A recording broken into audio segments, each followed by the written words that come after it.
Morning mist hung low over the affluent residential area of Greenwich, Connecticut. Linda Thompson switched off her alarm clock at 5 a.m., just as she did every morning. Outside her window, the rising sun from Greenwich Bay was beginning to softly illuminate the white exterior walls of their colonial revival mansion. "Good morning, Father," Linda greeted her father-in-law Robert with a bright smile as she visited his second-floor bedroom. He was already awake, sitting on his bed. His white hair and dignified appearance still carried the remnants of the man once known as Connecticut's real estate mogul. "Oh, Linda." "Early as always," Robert remarked. Linda gently supported him as he slowly stood up, leaning on his cane. "This morning's breakfast is the chef's special low-sodium eggs Benedict. I've added some tomatoes as well." They carefully descended the stairs leading to the living room, one step at a time. Since losing his wife 2 years ago, Robert's heart condition had gradually worsened, making it difficult for him to navigate these stairs without Linda's assistance. As she prepared breakfast, Linda recalled her wedding day 9 years ago. That day, Robert had addressed her, the bride, saying, "Linda, I'm overjoyed to welcome you as a member of our family. Please take good care of my son Brian." Back then, everything had been full of hope. Those days when she worked as an accountant while dreaming of her life with her new family. But now, subtle cracks were beginning to appear in their daily life. "Father, it's time for your medicine." While checking his blood pressure and carefully sorting through his morning medications, Linda thought about her husband Brian. Recently, he had been coming home later and later, and on weekends, he was increasingly absent from home under the pretext of playing golf. Last month's credit card statement showed charges from unfamiliar high-end boutiques. "Linda, isn't Mary, the care helper, coming today?" At Robert's words, Linda checked the time. "Yes, she should arrive by 8 o'clock. I need to prepare the medication records and today's instructions." As she compiled the care records, she heard movement from upstairs. It was Brian getting up. He came down the stairs, proudly wearing his new luxury watch and wrapped in his custom-made Brioni suit. "Morning, Dad," Linda. There was something distant in Brian's voice. He frowned at the low-sodium breakfast on the table. "Linda, where's mine?" "I've prepared your regular portion in the refrigerator." Hearing this, Robert quietly spoke up. "Linda, you're like a real daughter to me. You're always so thoughtful." Brian's expression tensed for a moment at those words. In the morning sunlight streaming through the windows, the tension at the dining table gradually intensified. From the direction of Greenwich Country Club, birdsong could be heard, announcing the start of a new day. On a summer evening in August 2024, during an unusually hot spell in Connecticut, the bells of St. Mary's Church rang 6 times, their sound drifting into the Thompson family garden. Linda felt a vague uneasiness in her chest as she returned home on the Metro North train from New York. For the past few days, messages from her husband Brian had become sporadic, and his return times irregular. Stepping off at Greenwich Station and walking through the quiet residential area bathed in sunset light, she heaved a deep sigh. What's happening with Brian lately? Upon arriving home, an unexpected scene greeted her. Her father-in-law Robert, who usually rested in his study at this hour, was sitting in his wheelchair in the living room as if waiting for something. And Brian, unusually early, was there too. Still in his Brooks Brothers suit, Brian was restlessly pacing the room. His expensive Rolex watch caught the evening sun with a flash. "Father, Brian, what's going on?"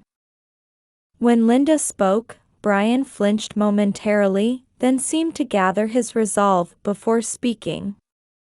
"We need to have a family meeting. Right now." His voice lacked its usual arrogance, carrying instead an artificial tone. "Just let me change first." "No, right now." Brian's voice grew stronger. Linda nervously sat down on the leather sofa in her work Ralph Lauren suit. The evening breeze from Greenwich Bay stirred the heavy air. Robert sat in his wheelchair, calmly observing his son. His gaze held a deep insight, as if seeing through everything. "I have something to discuss. We need to talk as a family." Brian's voice trembled. "Did something happen? I thought you've been acting strange lately." A moment of silence followed Linda's question. During that pause, only the second hand of the living room clock ticked loudly, unnaturally amplified. "I've fallen in love with someone else." Linda felt the blood drain from her face at this shocking confession. But this was just the beginning. A woman named Vanessa. She works at the high-end boutique La Mode. She's pregnant. Linda's vision momentarily darkened, but the composure she had developed as an accountant kept her steady. "I see." That was all she could manage to say. "I have a new family now. Vanessa and the baby mean more to me than you do." Brian continued speaking. His tone no longer carried any hint of apology. "Sign the divorce papers and leave this house." Those words pierced the evening living room. Linda slowly stood up, desperately trying to control her trembling legs.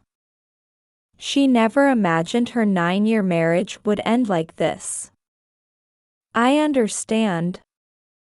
Those words carried unexpected composure. She headed to the upstairs bedroom, packing only the essentials into her Louis Vuitton trunk. Cosmetics, clothes, and work documents. She deliberately left the photo frames untouched. Before descending the stairs, Linda paused for a moment. Through the large window, she could see the street lights along Greenwich Avenue beginning to illuminate one by one. When she returned to the living room, Brian was already absorbed in his smartphone, probably messaging with Vanessa. "Father, thank you for everything."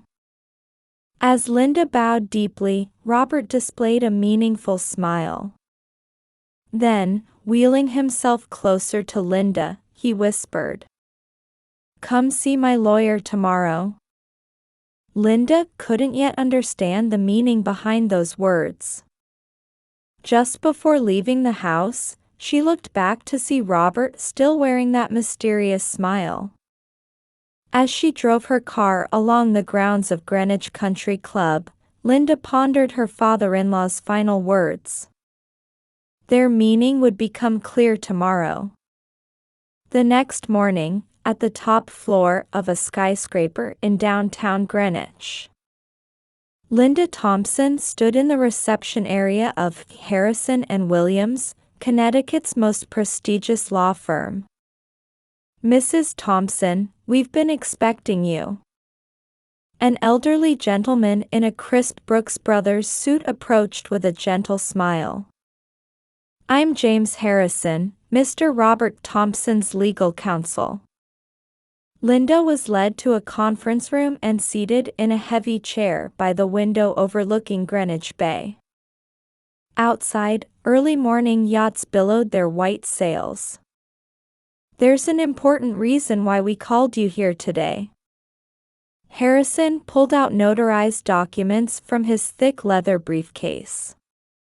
"This is Mr. Thompson's will, formally drawn up 6 months ago." Linda's heart leaped. "His will?" "Yes. And I must inform you of its contents." Harrison adjusted his glasses and continued slowly. "Mr. Thompson has already named you as the heir to his entire estate." Those words froze the air in the luxurious conference room. "Me?" "Yes. Everything, the real estate, stocks, bank accounts, even the Greenwich Country Club membership."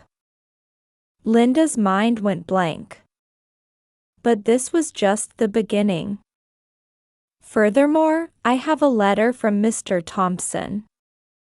The envelope bore Robert's characteristically meticulous handwriting, "To my dear Linda." Opening the letter, she found words that carried her father-in-law's soul. "Dear Linda, if you're reading my letter, everything must be proceeding as I anticipated. I've watched my son Brian for many years. From childhood, he possessed natural talent.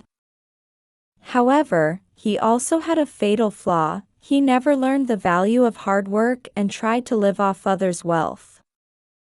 Since my wife's passing, I've spent much time contemplating whether leaving my entire estate to my son would truly benefit him. Then I noticed your presence. Every morning before work, you check on my health, arrange my care until late at night, and never once complain.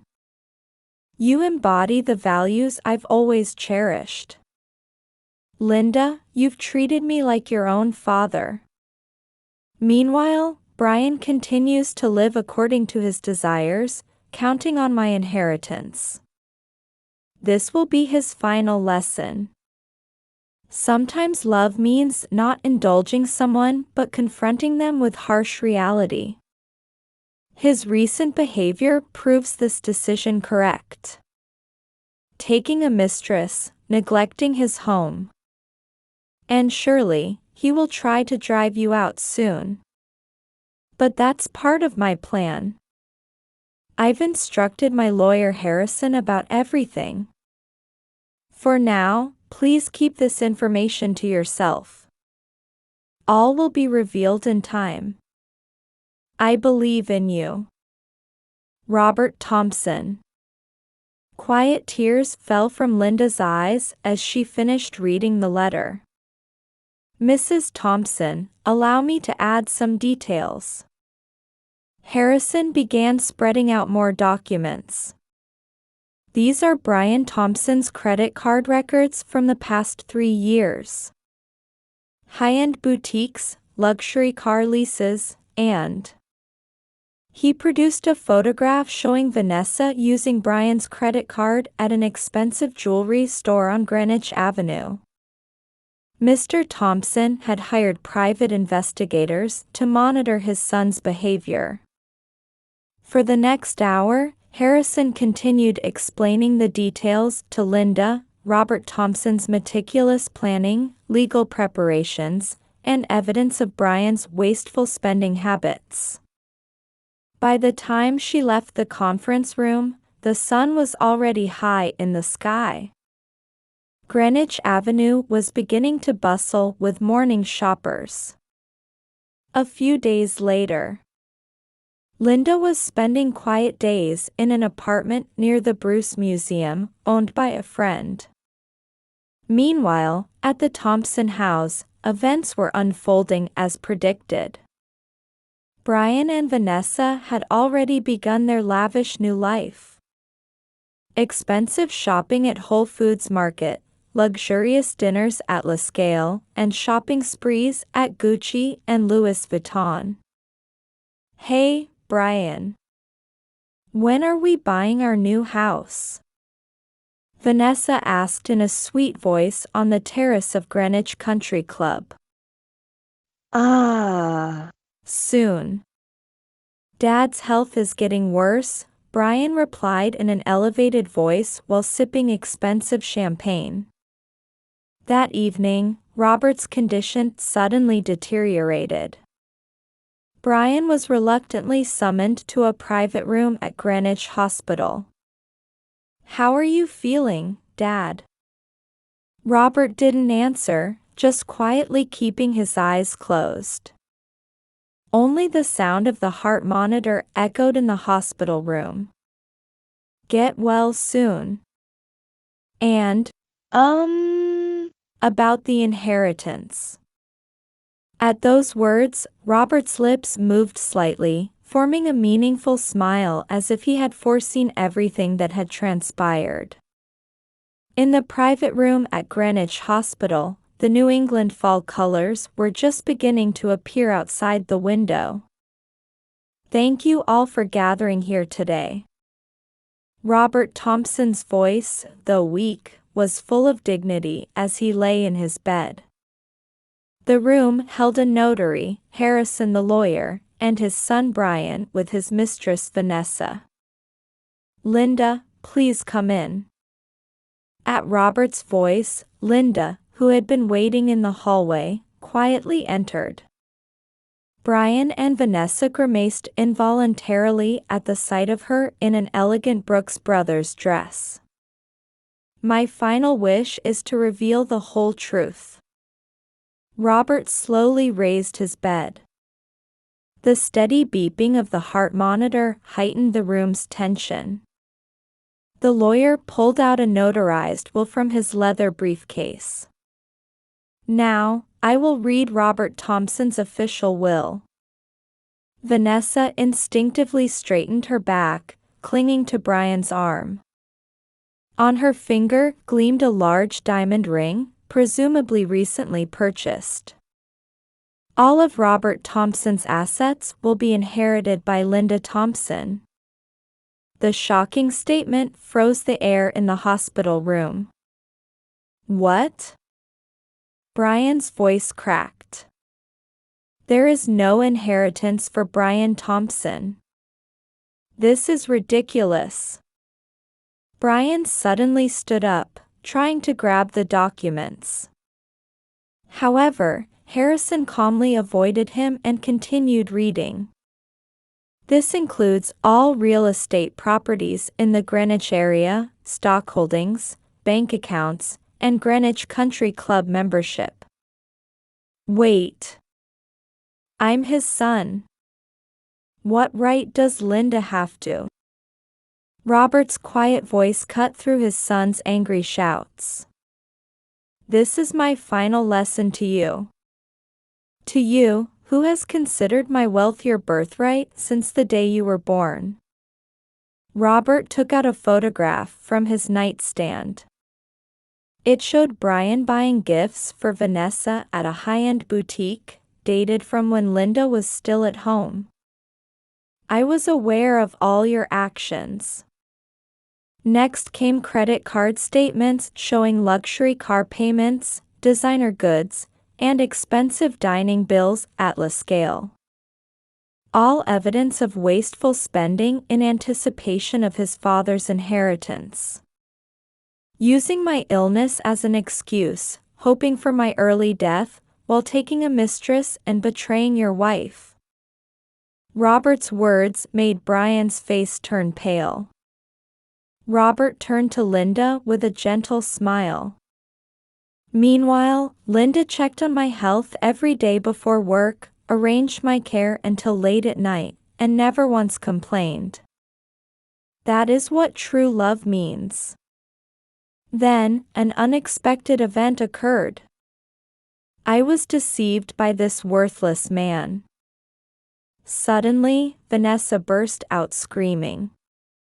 "There's no inheritance at all?" Then you're worthless to me. Vanessa grabbed her expensive Gucci bag and ran from the room. Brian's pleading voice followed her. Wait, Vanessa. I'll figure something out. Dad, please reconsider. But Robert's expression remained unchanged. This is reality, Brian. The autumn wind from Greenwich Bay stirred the hospital room curtains. Robert quietly extended his hand. Thank you, Linda. You are my true family. Linda held her father-in-law's hand, fighting back tears. Outside, the bells of St. Mary's Church rang noon. That evening, Vanessa had disappeared. All that remained was a letter taped to Brian's apartment door. If there's no inheritance, there's no point in staying with you. Take care of the child yourself. Goodbye. Linda, standing in a park near the Bruce Museum, received a message from Harrison. Everything has been completed as planned. The sea breeze from Todd's Point heralded the arrival of a new season. On a spring afternoon with sunlight streaming over Greenwich Bay, a special ceremony was being held at the Bruce Museum. Thank you all for joining us at the Thompson Medical Support Foundation's 3rd anniversary ceremony. Linda's presence on the podium radiated a different kind of brilliance from 3 years ago. Dressed in an elegant Brooks Brothers suit, she stood beside panels showcasing the foundation's activities. Over these 3 years, our foundation has been able to support medical treatment costs for more than 500 seriously ill patients. The audience erupted in applause. Harrison sat in the front row. After the ceremony, Linda visited the cemetery adjacent to the Bruce Museum. Spring flowers bloomed beautifully at Robert's grave. Linda spoke quietly. The foundation is doing well. Thanks to you, we've been able to support many people suffering from heart disease. The bells of St. Mary's Church rang on the wind. I still remember the last words you said to me that day, Father. It was a spring day 2 years ago. Robert was peacefully approaching his final moments. In his private room at Greenwich Hospital, he held Linda's hand with a small smile. Linda, my decision wasn't wrong.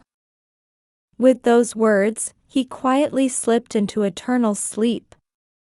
Meanwhile, in a cheap apartment on the outskirts of Greenwich, Brian struggled with his 3-year-old son's crying. Daddy, I'm hungry.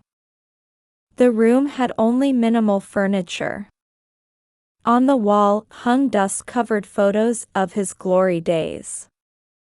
Okay. I'll make instant ramen now. Gone was his appearance in luxury suits. Now he worked part-time as a cashier at a local supermarket and moonlighted at a nearby bar. His prized Rolex watch had been pawned, his sports car sold, replaced by a used compact car. His Greenwich Country Club membership was long gone. If only I had realized Vanessa's true nature sooner. Regret gripped his heart. Ironically, Vanessa had met an even more miserable end. In the visiting room of Connecticut State Women's Prison, Vanessa in her orange prison uniform had lost her former glamour. After breaking up with Brian, she had pursued another wealthy businessman, managing to marry him but then embezzling his assets for her extravagant lifestyle. She was ultimately arrested for fraud and sentenced to 5 years in prison. 3 more years in this place. The sky visible through the small prison window was, ironically, the same blue as Greenwich's. Meanwhile, Linda's life continued to reach new heights. The Thompson Medical Support Foundation had become a model case for medical support across the United States. She received board member appointment requests from multiple charitable organizations, and her leadership abilities were highly regarded. After the ceremony, Harrison approached her. "That was a wonderful speech. By the way, what have you decided about that matter?" He was referring to a letter that had arrived recently. It was from Brian, begging for support with his child's living expenses. "I've made my decision," Linda answered, gazing at the setting sun over Greenwich Bay. The Thompson Foundation will support his son's education expenses, but only after going through the foundation's regular screening process. Harrison nodded quietly. Mr. Thompson would have made the same decision. The spring breeze scattered cherry blossom petals in the Bruce Museum garden. The sound of bells rang through Greenwich, announcing the arrival of a new season. Justice may sometimes be slow, but this story quietly teaches us that it surely comes. And even now, Robert's final letter sits prominently displayed on Linda's desk. It serves as an eternal message about caring for loved ones and the importance of living life with sincerity. The sea breeze from Todd's Point suggested the beginning of a new story.